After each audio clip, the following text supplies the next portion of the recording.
உங்க வாழ்க்கையில டாக்டர்கள் கைவிடலாம், மருந்து மாத்திரைகள் கைவிடலாம், சூழ்நிலைகள் கைவிடலாம். நாம் ஆராதிக்கிற தேவன் ஒருபோதும் ஒரு நாளும் கைவிட மாட்டார். ஏன் என்னுடைய வாழ்க்கையில இப்படி இருக்குது, ஏன் என்னோட சூழ்நிலை இப்படி இருக்கிறது என்று நாம நம்மளை அழுது கொண்டு புலம்பிக் கொண்டும் இருக்கலாம்.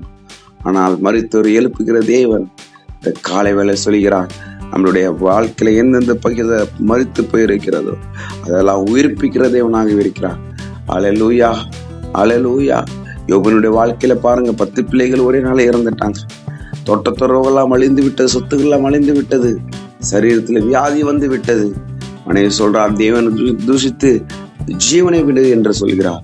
ஆனால் நன்மை பெற்ற நாம் தீமை அனுபவிக்க கூடாதா? ஓடி பைத்தியக்காரி என்று மனைவி பார்த்து யோபு சொல்கிறதை நாம் பார்க்கிறோம். அல்லேலூயா. ஆனால் கடைசி வரைக்கும் யோபு உபத்தின் பாதையிலே இல்லை, மீண்டுமாக இறந்த காரியத்தை இரட்டத்தனியாக ஆண்டவர் கொடுத்தார்.